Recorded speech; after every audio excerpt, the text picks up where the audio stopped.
ಈ ಕ್ಷಣದ 25 ಸುದ್ದಿಗಳನ್ನು ಕ್ವಿಕ್ ಆಗಿ ನೋಡೋಣ.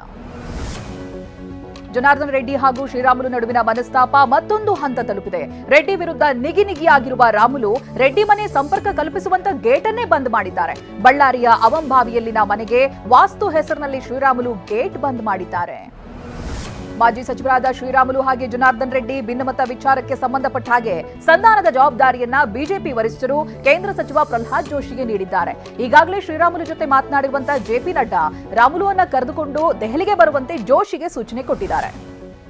ಹಾವೇರಿಯಲ್ಲಿ ಮೈಕ್ರೋ ಫಿನಾನ್ಸ್ಗಳ ಉಪಟಳ ಹೆಚ್ಚಾಗ್ತಾ ಇದೆ. ಫಿನಾನ್ಸ್ ಕಿರುಕುಳಕ್ಕೆ ಬೇಸತ್ತ ರಾಣೆಬೆನ್ನೂರು ಪಟ್ಟಣದ ನಿವಾಸಿ ಶೈಲಾ ಸಿಎಂಗೆ ತಾಳಿ ಫೋಟೋವನ್ನ ಪೋಸ್ಟ್ ಮಾಡಿ ಆಕ್ರೋಶ ಹೊರಹಾಕಿದ್ದಾರೆ. ಸದ್ಯ ಹಲವಾರು ಮಂದಿ ಹಾವೇರಿಯಲ್ಲಿ ಫಿನಾನ್ಸ್ ಕಾಟಕ್ಕೆ ಮನೆಯನ್ನೇ ತೊರೀತಾ ಇದ್ದಾರೆ.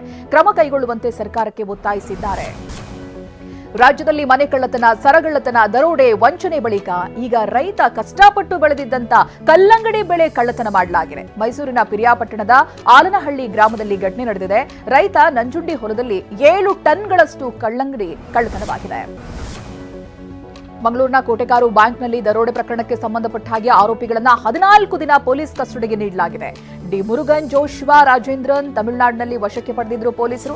ನಿನ್ನೆ ಮಂಗಳೂರು ಕೋರ್ಟ್ಗೆ ಅವರುಗಳನ್ನ ಹಾಜರುಪಡಿಸಿದ್ರು. ಅಲ್ಲದೆ ಹೆಚ್ಚಿನ ವಿಚಾರಣೆಗೆ ಕಸ್ಟಡಿಗೆ ನೀಡುವಂತೆ ಕೋರಿದ್ರು.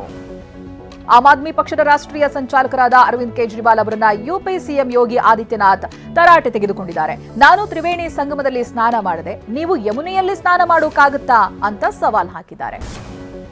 ಉತ್ತರ ಪ್ರದೇಶದ ಪ್ರಯಾಗ್ರಾಜ್ನಲ್ಲಿ ಜನವರಿ 13ರಂದು ಆರಂಭವಾಗಿರುವ ಮಹಾಕುಂಭಮೇಳ 11ನೇ ದಿನಕ್ಕೆ ಕಾಲಿಟ್ಟಿದೆ. ಗಂಗಾ, ಯಮುನಾ ಮತ್ತು ಸರಸ್ವತಿ ನದಿಗಳ ತ್ರಿವೇಣಿ ಸಂಗಮದಲ್ಲಿ ಪ್ರತಿನಿತ್ಯ ಲಕ್ಷ ಜನ ಪುಣ್ಯ ಸ್ನಾನವನ್ನು ಮಾಡ್ತಾ ಇದ್ದಾರೆ. ಕಳೆದ 10 ದಿನಗಳಲ್ಲಿ ಬರೋಬ್ಬರಿ 10 ಕೋಟಿಗೂ ಹೆಚ್ಚು ಜನರು ಪುಣ್ಯ ಸ್ನಾನ ಮಾಡಿದ್ದಾರೆ.